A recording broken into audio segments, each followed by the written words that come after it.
என்னோட பேரு ரேவதி. எனக்கு இப்போ 18 வயசு ஆகுது. எங்க வீட்ல நான், அப்பா, அம்மா தவிர என் கூட பிறந்த ஒரு தம்பியும், தங்கச்சியும் இருக்கோம். எங்க அப்பாவும், அம்மாவும் எங்கள கூலி வேல பார்த்து தான் படிக்க வைக்கிறாங்க. எங்க அப்பா சம்பாதிக்கிற காசு நாங்க சாப்பிடறதுக்கு தான் சரியா இருக்கு. எந்த ஒரு ஃபெஸ்டிவல் வந்தாலுமே அத செலிப்ரேட் பண்றதுக்கோ, புது ட்ரெஸ் வாங்குறதுக்கு கூட எங்க கிட்ட பெருசா பணம் இருக்காது. அந்த அளவுக்கு நாங்க கஷ்டப்பட்டு தான் வாழ்ந்துட்டு இருக்கோம்.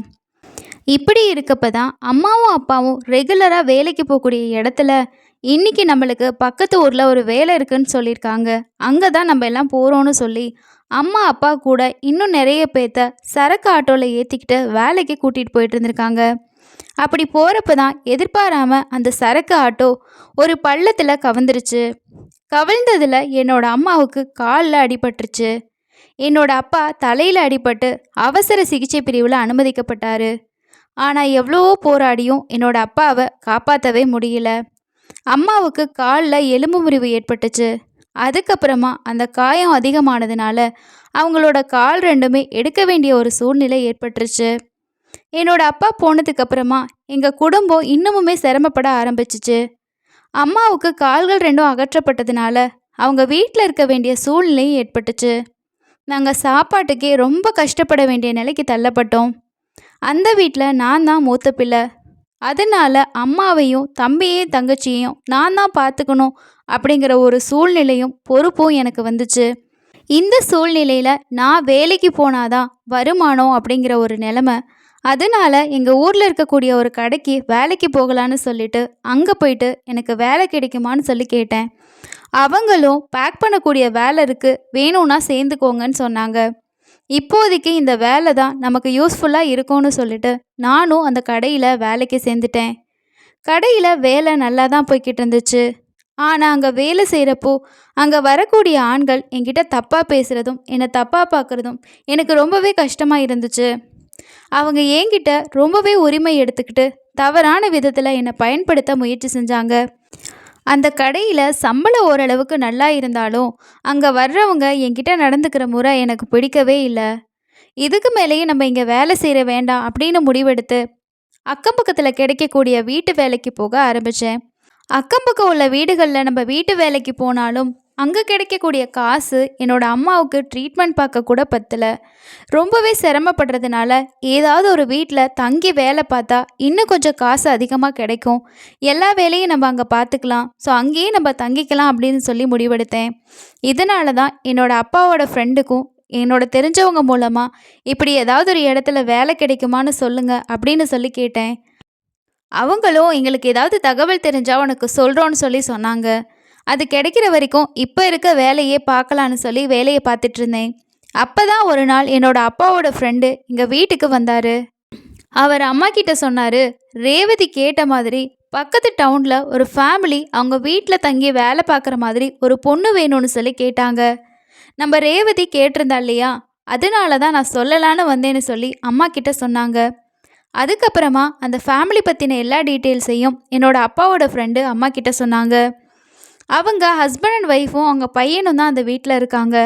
அவங்க பெரிய பிஸ்னஸ்மேன். அவர் கம்பெனி சொந்தமாக வச்சுருக்காரு. அவங்க ஒய்ஃப் அதை பார்த்துக்கிறாங்க. அவங்க பையன் காலேஜில் படிச்சிட்ருக்கான். ஏற்கனவே அவங்க வீட்டில் ஒரு பொண்ணு வேலை பார்த்துட்டு இருந்தா. இப்போ அந்த பொண்ணுக்கு கல்யாணம்னு சொல்லிட்டு அவள் ஊருக்கு கிளம்பி போகிறதுனால வீட்டு வேலை பார்க்குறதுக்கு இன்னொரு பொண்ணு வேணும் அப்படின்னு சொல்லி சொன்னாங்க.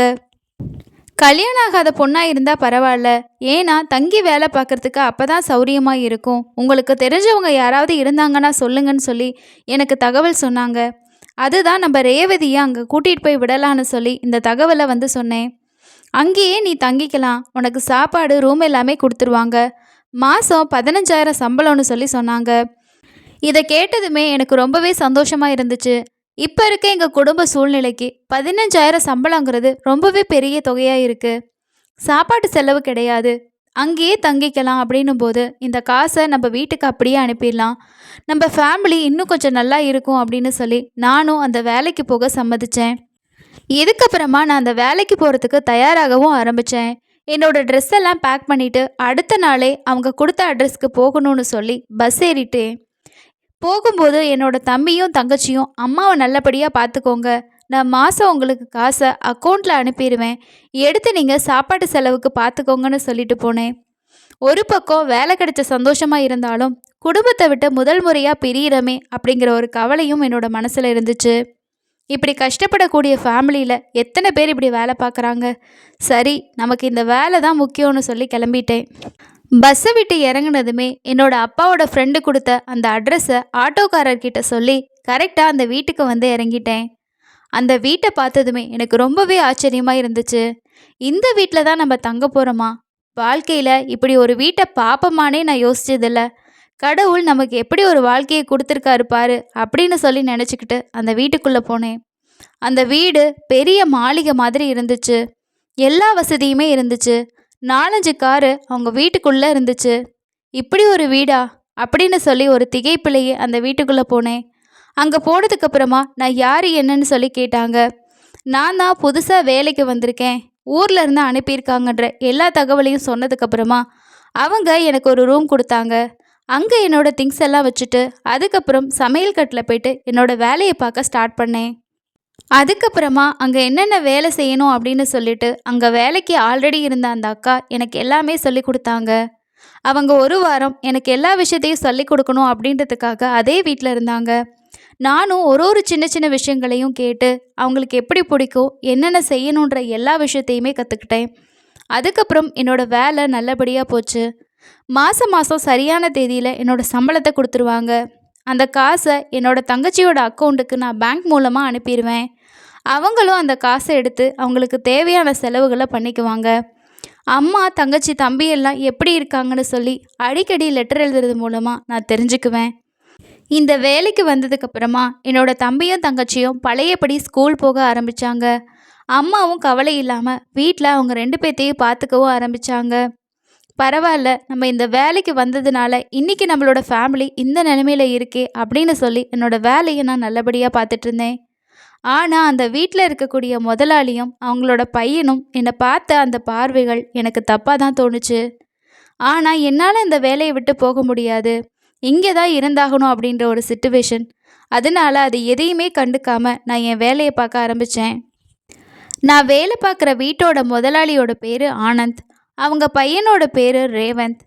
ஆனந்த் முதலாளியும் ரேவந்த் முதலாளியும் எப்போவுமே என்னை பார்க்குற பார்வை ரொம்பவே வித்தியாசமாக இருக்கும். அவங்க என்னை முழுங்குற மாதிரி பார்ப்பாங்க. அந்த பார்வையோட அர்த்தம் என்ன அப்படின்னு சொல்லி எனக்கு புரியும்.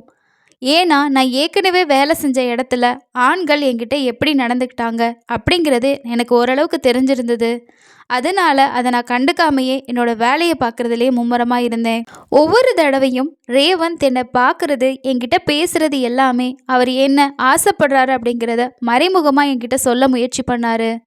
ஒரு கட்டத்தில் நானும் யோசிக்க ஆரம்பித்தேன். அவருக்கு என்னை பிடிச்சிருக்கு, நாமளும் அவரை விரும்பினா இந்த வீட்டுக்கு மருமகளாக ஆகிடலாம். இந்த வீட்டோட மருமகளானா நம்மளோட வாழ்க்கை எப்படி இருக்கும்? ஒரு வேலைக்காரியாக எவ்வளோ நாள் தான் இருக்க முடியும்? ரேவந்துக்கு நம்ம மேலே ஆசை இருக்குது, நாமளும் அவளை காதலிக்கலாம் அப்படின்னு சொல்லி நானும் முடிவு பண்ணேன்.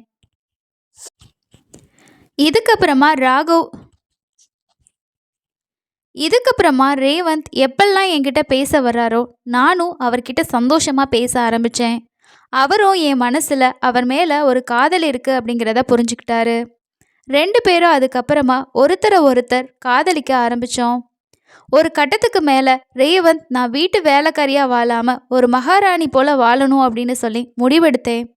அவரை காதலிக்கிறதா அவர்கிட்டே சொன்னேன். அதுக்கப்புறமா 2 பேரும் பழக ஆரம்பித்தோம். இப்படி இருக்கப்ப தான் ஒரு நாள் ரேவந்த் என்னோட ரூமு ரொம்பவே அழுக்காக இருக்குது, வந்து க்ளீன் பண்ண அப்படின்னு சொல்லி கூப்பிட்டாரு. நானும் எப்பயும் செய்கிற வேலை தானே, சரி பார்க்கலாம் அப்படின்னு சொல்லிட்டு அவரோட ரூமை க்ளீன் பண்ணிக்கிட்டு இருந்தேன். ரூமுக்குள்ளே இருந்த ரேவந்த் வீட்டில் யாரும் இல்லை அப்படிங்கிறதுனால என்னை பின்பக்கமாக இருந்து கட்டிப்பிடிக்க ஆரம்பித்தார். உன் கூட தனிமையில் இருக்க ஆசைப்படுறேன், எப்படியும் நம்ம கல்யாணம் பண்ணிக்க தான் போகிறோம், அதனால் இப்படி இருக்கிறதுல தப்பில்லை அப்படின்னு சொல்லி சொன்னார். நானும் ஆமாம், நம்ம கல்யாணம் பண்ணிக்க தானே போகிறோன்னு சொல்லி அவரோட ஆசைக்கு சரின்னு சொன்னேன். ஏன்னா ரேவந்தை நான் கல்யாணம் பண்ணிக்கணும் அப்படின்னு நினச்சேன். அவரை கல்யாணம் பண்ணிக்கணும் அப்படின்னா அவர் கூட நம்ம ஒன்றா இருந்து அது மூலமாக ஒரு கரு நம்மளோட வயிற்றில் வந்துச்சு அப்படின்னா இதையே சாக்கா வச்சு நம்ம அவரை கல்யாணம் பண்ணிக்கலாம் அப்படின்ற ஒரு திட்டமும் என்னோட மனசில் இருந்துச்சு. ஆனால் அது தப்பு அப்படிங்கிறது அப்போ எனக்கு புரியலை. வீட்டில் யாரும் இல்லை அப்படின்னா ரேவந்த் என் கூட ரொம்பவே பாசமாகவும் அன்பாகவும் நடந்துக்குவார். அவரை கல்யாணம் பண்ணிக்கிட்டு அவர் கூட வாழணும் அப்படிங்கிற ஆசை நாளுக்கு நாள் எனக்கு அதிகமாக ஆரம்பிச்சிச்சு. இந்த வீட்டில் நம்ம வேலைக்காரியாக இல்லாமல் மருமகளாக மகாராணியாக வாழணும் அப்படின்னு நானே என்னோட கனவுல நினச்சி பார்த்துக்கிட்டே இருப்பேன். எப்பெல்லாம் அவங்க அம்மா அப்பாவும் வெளியில் போகிறாங்களோ அந்த டைமில் எல்லாமே நானும் ரேவந்தும் அவரோட ரூமில் தனிமையை கழிக்க ஆரம்பித்தோம். அப்படி தான் ஒரு நாள் நாங்கள் 2 பேரும் தனிமையில் இருக்கப்போ ஆனந்த் சார் வீட்டுக்கு ஏதோ ஒரு ஃபைல் எடுக்க வந்திருக்காரு. அது எங்களுக்கு தெரியாது. அப்போ தான் அவர் ரேவந்தோட ரூமில் ஏதோ சத்தம் கேட்குதுன்னு சொல்லிட்டு அவர் ஜன்னல் வழியாக எட்டி பார்த்துருக்காரு. அந்த நேரத்தில் நானும் ரேவந்தும் ஒன்றா இருக்கிறத பார்த்துட்டு எதுவுமே சொல்லாமல் அவர் அங்கேருந்து கிளம்பி போயிருக்காரு. இவருக்கு தெரிஞ்சது எங்கள் 2 பேத்துக்குமே தெரியாது. இப்படியே ஒரு 2 மாதம் ஓடி போச்சு. தன்னோட பையனை இப்படியோ விட்டுட்டா அவனோட வாழ்க்கை சீரழிஞ்சு போயிடும். இந்த வேலைக்காரியை அவன் கல்யாணம் பண்ணிக்கிட்டா சமூகத்தில் நம்மளோட பேர் ரொம்பவே மோசமாகிரும். இவ்வளோ நாள் நம்ம கட்டி காப்பாற்றின கௌரவம் என்னாகிறதுன்னு சொல்லிட்டு ரேவந்தோட படிப்பு முடிஞ்சதுமே தன்னோட ஃப்ரெண்டோட கம்பெனியில் ஒரு வேலை விஷயமா நீ போ, அங்கே நீ ஒரு 6 மாதம் ட்ரைனிங் எடுத்துக்கிட்டா நம்ம கம்பெனியை நீ நல்லபடியாக பார்த்துக்கலாம் அப்படின்னு அவர் சொன்னதை கேட்டது ரேவந்தும் கிளம்பி போயிட்டாரு. ரேவந்த் கிளம்பி போனதுக்கப்புறமா எனக்கு என்ன பண்ணுறதுனே தெரியல. என்னோட திட்டம் எல்லாமே வேஸ்ட்டாக போச்சு. நான் ரேவந்தை கல்யாணம் பண்ணிக்கணும் அப்படின்னா கண்டிப்பாக அவர் இங்கே இருந்தாகணும். இப்போ என்ன பண்ணுறதுன்னு சொல்லி யோசிக்க ஆரம்பித்தேன். என்னால் அவர் போகிறது தடுக்க முடியல. சரி, நம்ம வேலையை பார்ப்போம், நடக்கிறது நடக்கட்டும்னு சொல்லி சகஜமாக என்னோட வேலையை பார்க்க ஆரம்பித்தேன். அப்போ தான் ஒரு நாள் என்னோட அம்மாவுக்கு ரொம்பவே சீரியஸாக இருக்குன்னு சொல்லிட்டு என்னோட தங்கச்சி எனக்கு ஃபோன் பண்ணி சொன்னான். ட்ரீட்மெண்ட் பார்க்குறதுக்கு பணம் வேணும், அதனால நீ முடிஞ்சா அனுப்பி வைக்கா அப்படின்னு சொல்லி சொன்னான். என்கிட்ட அவ்வளோ காசு இல்லை. மாதம் வாங்குகிற சம்பளத்தையும் அப்படியே அனுப்பிடுறேன். இப்போ இந்த காசுக்கு நான் எங்கே போகிறது? சரி, நம்ம ரேவந்த் கிட்ட கேட்டு பார்ப்போன்னு சொல்லி வீட்டில் இருக்க ஃபோனில் ரேவந்தோட நம்பரை டயல் பண்ணி அவருக்கு கால் பண்ணேன். அட்டன் பண்ணி ரேவந்த் பேசினப்போ தான் என்னோட அம்மாவுக்கு ரொம்பவே உடம்பு முடியலையாம். அவங்களுக்கு ஹாஸ்பிட்டலில் பணம் கட்டி ட்ரீட்மெண்ட் பார்க்குறதுக்கு என்னோட தங்கச்சி ஃபோன் பண்ணியிருந்தா. ஏதாவது ஹெல்ப் பண்ணுங்க அப்படின்னு சொல்லி கேட்டேன். அப்போ ரேவந்தும் நான் இப்போ தான் இந்த கம்பெனியில் ஜாயின் பண்ணியிருக்கேன், அதுவும் எனக்கு சேலரி கிடையாது, ஏன் செலவுக்கே எங்கள் அப்பா தான் காசு அனுப்புகிறாரு. நான் வீட்டில் இருக்கப்போ அப்பாவோட பீரோவிலேருந்து தான் எனக்கு தேவையான காசை எடுத்துக்குவேன். அந்த பீரோவோட சாவி எங்கே இருக்குன்னு சொல்லி நான் உனக்கு சொல்கிறேன். நீ யாரும் இல்லாதப்போ அந்த பீரோவை திறந்து உனக்கு தேவையான பணத்தை எடுத்துக்கோ. அதுக்கப்புறமா அந்த சாவி நீ எங்கே எடுத்தியோ அங்கேயே வச்சிடுன்னு சொல்லி சொன்னார். நானும் பணம் கிடைச்சா சரின்னு சொல்லி ரேவந்த் சொன்ன அந்த விஷயத்தை செஞ்சேன். அப்போ தான் அந்த பீரோவை நான் ஓப்பன் பண்ணி பார்க்கும்போது அதில் நிறைய பணமும் நகையும் இருந்துச்சு. அதை பார்த்ததுமே என்னோட பணத்தாசை இன்னமுமே அதிகமாச்சு. இப்போ நம்ம ஏதாவது செஞ்சோம் அப்படின்னா நம்ம மாட்டிக்குவோம். அதனால இப்போதைக்கு அம்மாவோட மருத்துவ செலவுக்கு என்ன காசு வேணுமோ அதை மட்டும் நம்ம எடுத்துக்கலான்னு சொல்லி அந்த காசை எடுத்துட்டு தங்கச்சியோட அக்கௌண்ட்டுக்கு நான் அனுப்பிவிட்டேன். அதுக்கப்புறமா அந்த ரகசிய ரூமில் இருந்த காசு நகையை பற்றி தான் எனக்கு எந்த நேரமும் யோசனையாகவே இருந்துச்சு. யாரும் இல்லாத நேரத்தில் நான் கொஞ்சம் கொஞ்சமாக அந்த சாவியை எடுத்து நகையையும் பணத்தையும் எடுக்க ஆரம்பித்தேன். அந்த பணத்தை எடுத்து என்னோடய தங்கச்சியோட அக்கௌண்ட்டுக்கு அனுப்பவும் ஆரம்பித்தேன். 3 மாதமாக கொஞ்சம் கொஞ்சமாக யாருக்கும் தெரியாமல் நான் பணத்தை எடுத்து என்னோடய வீட்டுக்கு அனுப்பிட்டு இருந்தேன். அவங்களும் அந்த காசை எடுத்து அவங்களுக்கு தேவையான விஷயங்களை செய்ய ஆரம்பித்தாங்க. இப்படியே யாருக்கும் சந்தேகம் வராமல் நான் பண்ணிகிட்டே இருந்தேன். அப்போ தான் ஒரு நாள் ஆனந்த் சார் தன்னோட ஆஃபீஸ் வேலைக்காக பணம் வேணும்னு சொல்லிட்டு வீட்டுக்கு வந்து அந்த ரூமில் இருக்க பீரோலேருந்து பணத்தை எடுக்க ஆரம்பித்தார். அப்போது அங்கே இருந்து பணம் குறையிறத அவர் நோட் பண்ணியும் இருக்காரு. ஒருவேளை நம்ம ஒய்ஃப் தான் இங்கேருந்த காசை வந்து எடுத்திருப்பாளோ, எதுக்காக எடுத்திருப்பா, எடுத்திருந்தா நம்மக்கிட்ட சொல்லியிருப்பாளே அப்படின்னு சொல்லி யோசிக்க ஆரம்பித்தார். அதுக்கு அடுத்த நாள் அவங்க ஒய்ஃப்கிட்டையும் கேட்டார். அவங்க நான் எதுவுமே எடுக்கலை, ஆஃபீஸோட ஃபைனான்ஸ் எல்லாம் நீங்கள் தானே பார்த்துக்கிறீங்க, அதுக்கப்புறமா நான் எதுக்கு அந்த பணத்தை எடுக்க போகிறேன் அப்படின்னு சொல்லி கேட்டாங்க. அப்போது நம்ம பையனும் இங்கே இல்லை, நீயும் காசு எடுக்கலை நானும் எடுக்கலை அப்படின்னா வேறு யார் தான் எடுத்திருப்பாங்க. சரி அப்படின்னு சொல்லி அவர் யாருக்கும் தெரியாமல் அங்கே ஒரு கேமராவை ஃபிக்ஸ் பண்ணியிருந்தார். அவர் கேமராவை மறைச்சி வச்சுருந்ததுனால இந்த விஷயம் எனக்கு தெரியலை. எப்பயும் போல் அவங்க 2 பேரும் ஆஃபீஸ்க்கு போனதுக்கப்புறமா நான் அந்த சாவியை எடுத்துக்கிட்டு போயிட்டு அந்த பீரோலேருந்து காசு எடுக்க ஆரம்பித்தேன். ஈவினிங் வேலை முடிச்சுட்டு வந்த ஆனந்த் சார் அந்த கேமராவில் ரெக்கார்ட் ஆகியிருந்த ஃபுட்டேஜ் எல்லாம் செக் பண்ண ஆரம்பித்தார். அப்போ தான் நான் தான் அந்த பீரோலேருந்து பணத்தை எடுக்கிறத அவர் கண்டுபிடிச்சாரு. அதை பார்த்த உடனே அவர் என்கிட்ட எதுவுமே கேட்கல, பேசாமல் எப்பயும் போல தான் இருந்தார். அடுத்த நாள் காலையில் அவர் ஆஃபீஸ்க்கு நான் வர லேட் ஆகும், நீங்கள் இன்றைக்கி போயிட்டு பாருங்க அப்படின்னு சொல்லி அவங்களோட ஒய்ஃபை அனுப்பி வச்சுட்டு அவர் வீட்டிலையே இருந்தார். அடுத்த நாள் எப்பவும் போல் 2 பேருமே ஆஃபீஸ்க்கு கிளம்புனாங்க. அப்போ தான் எனக்கு வெளியில் கொஞ்சம் வேலை இருக்குது, அந்த வேலையை முடிச்சுட்டு நான் நேராக ஆஃபீஸ்க்கு வந்துடுறேன், நீ போயிட்டு பார்த்துக்கோன்னு சொல்லிட்டு ஆனந்த் சார் அவங்க ஒய்ஃபை மட்டும் ஆஃபீஸ்க்கு அனுப்பி வச்சாரு. அவங்க ஆஃபீஸ் போனதுக்கப்புறமா என்கிட்ட வந்து அந்த வீடியோ ஃபுட்டேஜை காட்டினாரு. அதை பார்த்து எனக்கு ரொம்பவே ஷாக்காக இருந்துச்சு. இவ்வளோ நாளாக நம்ம தெரியாமல் ஒரு விஷயத்த பண்ணிக்கிட்டு இருந்தோம், இப்போ இவர் இப்படி கண்டுபிடிச்சிட்டாரே, நம்ம மாட்டிக்கிட்டோமே, உடனே நம்மளை வேலையை விட்டு விரட்டிடுவாரா, போலீஸில் கம்ப்ளைண்ட் கொடுத்துருவாரா, இது எல்லாம் தெரிஞ்சால் என்னோடய ஃபேமிலி என்ன ஆகும்னு சொல்லி நான் பயப்பட ஆரம்பித்தேன். திருட்டு பட்டம் கட்டி போலீஸ் ஸ்டேஷனில் நம்மளை உட்கார வச்சுட்டாங்கன்னா இதுக்கப்புறம் நம்ம குடும்பத்தை யார் பார்த்துக்குவா அப்படின்னு சொல்லி ஆனந்த் சாரோட காலில் விழுந்து நான் கெஞ்ச ஆரம்பித்தேன். மன்னிச்சிடுங்க சார், என் குடும்பம் ரொம்ப கஷ்டத்தில் இருக்குது, நான் இப்படி பண்ணது தப்பு தான், இனிமே இந்த மாதிரி நான் பண்ண மாட்டேன், என்னை மன்னிச்சிடுங்கன்னு சொல்லி நான் ரொம்பவே அழுக ஆரம்பித்தேன். என்னோட வீக்னஸை அவர் யூஸ் பண்ணிக்க ஆரம்பித்தார். அப்போ என்ன சொன்னார் அப்படின்னா, நீ இந்த வீட்டுக்கு வந்த முதல் நாள்லேருந்து உன் கூட ஒன்றா இருக்கணும் அப்படிங்கிறது என்னோட ஆசை, உன் மேலே எனக்கு ரொம்ப ஆசை இருக்குது, நீ அதை நிறைவேற்றினா இந்த வீடியோவை நான் யாருக்குமே அனுப்ப மாட்டேன், இந்த விஷயம் யாருக்கும் தெரியாமல் நான் பார்த்துக்குவேன், அதுக்கு நீ என் கூட ஒத்துழைச்சா மட்டும் போதும், உன்னை பற்றி வெளியில் இந்த விஷயம் வரவே வராதுன்னு சொல்லி சொன்னார். எனக்கும் வேறு வழி இல்லை, அதனால் ஆரம்பத்தில் யோசிச்சு அதுக்கப்புறமா ஆனந்த் சாரோட ஆசைக்கு நான் சம்மதிக்க ஆரம்பித்தேன். ஆனந்த் சார் என்ன சொன்னாருன்னா, நீ என்னோட ஆசையை நிறைவேற்றி வச்சா உனக்கு தேவையான பணத்தை நான் எப்போ வேணாலும் கொடுப்பேன், நீ தயங்காமல் என்கிட்ட கேட்கலான்னு சொல்லி சொன்னார். இது என்னோட பணத்தாசையை இன்னுமுமே அதிகப்படுத்துச்சு. நமக்கு காசு கிடைச்சா போதும், அது ரேவந்த் கூட இருந்தா என்ன, இல்லை ஆனந்த் சார் கூட இருந்தா என்னன்னு சொல்லி அவர் கூட அடிக்கடி தனிமையில் இருக்க ஆரம்பித்தேன். அவரோட ஒய்ஃபு ஆஃபீஸ் போனதுக்கப்புறமா எனக்கு கொஞ்சம் வேலை இருக்குன்னு சொல்லி வீட்டிலையே இருக்க ஆரம்பித்தார். அதுக்கப்புறமா நானும் அவரும் தனிமையில் இருக்க ஆரம்பித்தோம். எனக்கு தேவையான பணத்தை அவர் கொடுத்துக்கிட்டே இருந்தார். இதை வச்சு என்னோடய ஆசையெல்லாம் நான் தீர்த்துக்கவும் ஆரம்பித்தேன். கொஞ்சம் கொஞ்சமாக என்னோடய வீட்டுக்கு அனுப்பி என்னோடய வீட்டோட ஃபைனான்ஸ் சிச்சுவேஷன் இன்னுமுமே பெட்டராக ஆரம்பிச்சுது. அழகு இருக்கிற வரைக்கும் தான் இவங்க நம்மளை யூஸ் பண்ணிக்குவாங்க, அதுக்கப்புறமா நமக்கு இந்த பணமும் கிடைக்காது, அதனால இந்த வீட்டுக்கு நம்ம கண்டிப்பாக ஒரு மருமகளாவோ இல்லை ஆனந்த் சாரோட ஒய்ஃபாவோ இருந்தானா தான் நமக்கு இன்னுமுமே பணம் கிடைக்கும், ஆனந்த் சாரை கல்யாணம் பண்ணிக்கிட்டா அவரோட சொத்துலேருந்து நமக்கு ஒரு பங்கு கிடைக்கும் அப்படின்னு சொல்லி நான் ஆசைப்பட ஆரம்பித்தேன். அப்போ தான் ஒரு நாள் நாங்கள் 2 பேரும் தனிமையில் இருக்கப்போ, நான் உங்களை கல்யாணம் பண்ணிக்க ஆசைப்படுறேன் அப்படின்னு சொல்லி சொன்னேன். கொஞ்ச நேரம் அவர் யோசிச்சார்.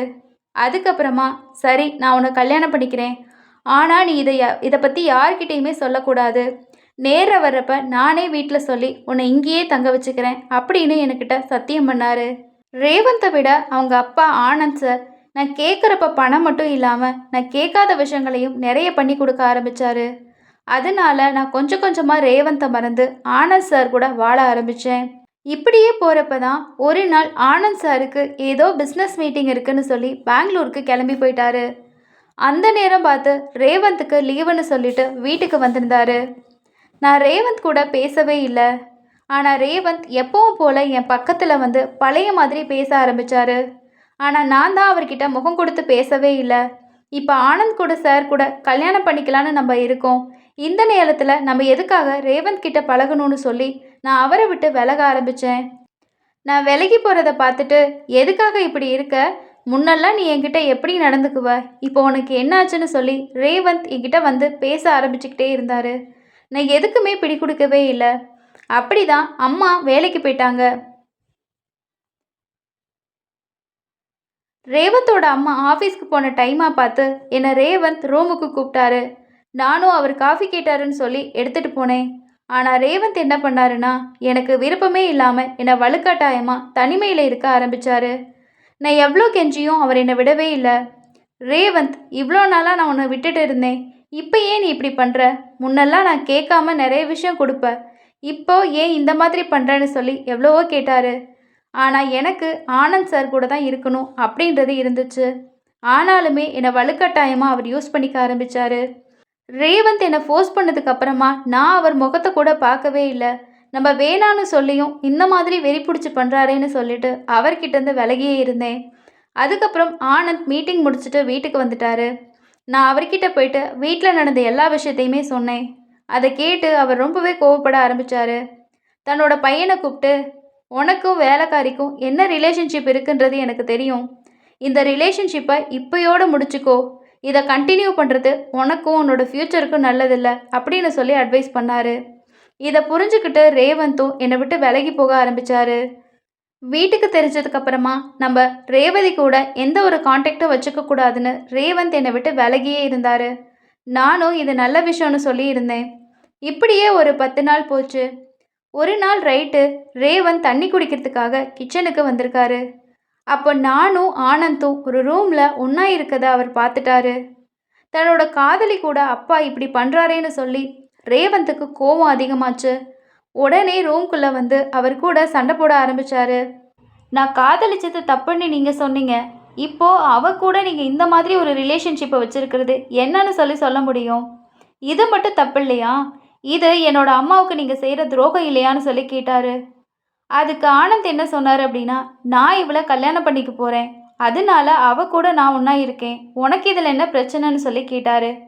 இந்த மாதிரி ஒருத்தர் பேசி சண்டை போட ஆரம்பித்தாங்க. 2 பேரும் மாறி மாறி ஒருத்தரை மாற்றி ஒருத்தர் திட்டிக்க ஆரம்பித்தாங்க. வாக்குவாதம் முத்தி கைகலப்பாகவும் மாறிச்சு. கோவம் அடங்காத ரேவந்த், நீ எப்படி என்னோட அம்மாவுக்கு துரோகம் பண்ணிட்டு இந்த வேலைக்காரியை கல்யாணம் பண்ணிக்கிட்டு வாழ்கிறேன்னு சொல்லி நான் பார்க்குறேன். நானாச்சும் இவளை காதலிச்சு கல்யாணம் பண்ணிக்கலான்னு நினச்சேன். ஆனால் நீ என்னோட அம்மாவுக்கு துரோகம் பண்ணிட்டு என்ன இவ கூட கான்டாக்டில் இருக்கக்கூடாதுன்னு சொல்கிற அப்படின்னு சொல்லிட்டு அப்பான்னு கூட பார்க்காம ஆனந்தை கீழே பிடிச்சி தள்ளிட்டாரு. கீழே விழுந்த ஆனந்த் தலையில் அடிபட்டு அதே இடத்துல மயங்கி விழுந்துட்டாரு. ஆனந்தும் ரேவந்தும் சண்டை போட்டுக்கிட்ட சத்தத்தை கேட்டு ரூமில் தூங்கிட்டு இருந்த ரேவந்தோட அம்மா என்னாச்சு அப்படின்னு சொல்லி பதறி அடித்து ஓடி வந்தாங்க. அப்பதான் தன்னோட கணவர் கீழே விழுந்து தலையில ரத்த கசிவு ஏற்பட்டதை பார்த்து, என்னடா பண்ண ரேவந்த், என்ன பிரச்சனை இங்க? ஆமா, இந்த வேலைக்காரி இங்க என்ன செஞ்சிட்டு இருக்கா அப்படின்னு சொல்லி கோவமா கேட்க ஆரம்பிச்சாங்க. அப்போ தான் காதலி அப்படின்னு சொல்லி அவர் சொல்லாம இந்த வேலைக்காரியும் நம்ம அப்பாவும் 2 பேரும் தனிமையில இருந்தாங்க. அந்த கருமத்தை நானே கண்ணால பார்த்தேன். ஏப்பா இப்படி பண்றீங்கன்னு கேட்டதுக்கு, நான் வேலைக்காரியை தான் கல்யாணம் பண்ணிக்க போறேன், உங்க அம்மா கிட்ட எந்த சுகமுமே எனக்கு கிடைக்கல, இவகிட்ட கிடைக்கிற சுகத்தை எனக்கு வேற யார் கொடுக்க போறா, நான் இவளை கல்யாணம் பண்ணிக்கிட்டு வாழ போறேன்னு சொல்லி சொன்னார். அதனால நான் நியாயம் கேட்டு அவர் கூட சண்டை போட்டேன். ஒரு கட்டத்தில் கோவம் தாங்க முடியாமல் அவரை பிடிச்சு ஃபோர்ஸாக கீழே தள்ளினேன். கீழே விழுந்த அவர் தலையில் அடிபட்டு ரத்தம் வந்துருச்சு. எனக்கு இப்போ என்ன செய்யறதுனே தெரியல அம்மான்னு சொல்லி அழுதாரு. இதை கேட்ட அவங்க அம்மாவும் என்னதான் கடுமையாக திட்டினாங்க. வேலைக்கு வந்த இடத்துல வேலையை மட்டும் பாரு, இங்கே இருக்க ஆம்பளைகளை மயக்கிறது தான் உன் வேலையா, உனக்கு வேற ஆம்பளையே கிடைக்கலையான்னு சொல்லி என்னை கெட்ட கெட்ட வார்த்தையில் திட்டினாங்க. அப்பாவும் பையனும் ஆசை தீர என் கூட இருந்தாங்க. ஆனால் அவங்க செஞ்சது தப்பா அவங்களுக்கு தெரியல. ஏன்னா அவங்க வசதியானவங்க, அவங்க கிட்ட பணம் இருந்துச்சு. உடனே அவங்க அம்மா என்ன பண்ணாங்கன்னா, இந்த பணத்தை வச்சு தன்னோட பையனை ஜெயிலுக்கு அனுப்பாமல் இருக்கணும், தன்னோட கணவரோட கொலையை நம்ம இவ பண்ணான்னு சொல்லி மாற்றணும்னு சொல்லி அவரோட ஃபோனை எடுத்து பார்த்தாங்க. அப்போ தான் ஆனந்தோட ஃபோனில் நான் திருடுன அந்த வீடியோ இருந்துச்சு. அந்த வீடியோவை அவங்க சாதகமாக அவங்களுக்கு யூஸ் பண்ணிக்க ஆரம்பித்தாங்க. அப்போ தான் அவங்க அம்மா போலீஸ்க்கு கால் பண்ணி, எங்கள் வீட்டில் வேலை பார்த்த வேலைக்காரி வீட்டில் இருந்த பணத்தை திருட ட்ரை பண்ணா, அப்போ தடுக்க போன என்னோட கணவரை கீழே தள்ளிவிட்டு அவர் தலையில் அடிபட்டு மயங்கி கிடக்கிறாரு, உடனே வாங்கன்னு சொல்லி போலீஸ்க்கு ஃபோன் பண்ணி சொல்லிட்டாங்க. அவங்க சொல்லி கொஞ்ச நேரத்திலேயே போலீஸ் அந்த வீட்டுக்கு வந்துச்சு. என்கிட்ட அவங்க எதுவுமே கேட்கல. ரேவந்தும் அவங்க அம்மாவும் என் மேலே தான் முழு பழியையும் போட ட்ரை பண்ணாங்க. அதுக்கு ஆதாரமாக ஆனந்தோட ஃபோனில் இருந்த அந்த திருட்டு வீடியோவையும் அவங்க காட்டினாங்க. ஏற்கனவே இவ பலமுறை எங்கள் வீட்டில் இருந்து பணத்தை திருடி அவங்க வீட்டுக்கு அனுப்பியிருக்கா. நீங்கள் வேணும்னா இவங்க அம்மாவோட அக்கௌண்ட் நம்பரையோ இவங்க தங்கச்சியோட அக்கௌண்ட் டீட்டெயில்ஸையோ செக் பண்ணி பாருங்கள். கண்டிப்பாக அதை பார்த்தாலே உங்களுக்கு தெரியும். இவ கொஞ்சம் கொஞ்சமாக திருடிட்டு இருந்தா. அதனால தான் என்னோட கணவர் கேமரா வச்சு இதை கையும் களவுமாக பிடிக்கணும்னு சொல்லி பிடிச்சாரு. இன்றைக்கும் இவ திருடுறதுக்காக ட்ரை பண்ணா. அப்போ தான் என்னோட கணவர் இதெல்லாம் தப்புன்னு சொல்லி அவகிட்ட பேசிகிட்டு இருக்கும்போது, நான் அப்படி தான் பண்ணுவேன்னு சொல்லி என்னோட கணவரை கீழே தள்ளி விட்டுட்டா. இதில் கீழே விழுந்த அவர் சுயநினைவு இல்லாமல் மயங்கி கிடக்குறாரு. இறந்துட்டாருன்னு நினைக்கிறேன். அதனால தான் நான் போலீஸ்க்கு கம்ப்ளைண்ட் கொடுத்தேன்னு சொல்லி சொன்னாங்க. போலீஸும் இந்த பொய்யான கம்ப்ளைண்ட்டை வாங்கிட்டு என்னை அரெஸ்ட் பண்ணி அதுக்கப்புறமா கோர்ட்டில் ஆஜர் பண்ணி சிறையிலையும் அடைச்சாங்க. செய்யாத தப்புக்கு இன்னைக்கு நான் சிறை தண்டனையை அனுபவிச்சுட்டு இருக்கேன். ரேவந்தும் அவங்க அம்மாவும் தவறு செஞ்சும் இன்னைக்கு நிம்மதியாக வெளியில் வாழ்ந்துட்டுருக்காங்க.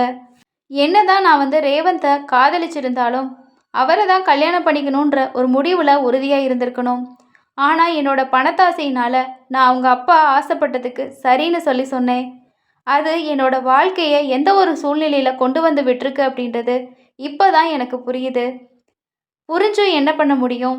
செய்யாத தவறுக்கான தண்டனையை அனுபவிச்சு தானே ஆகணும்.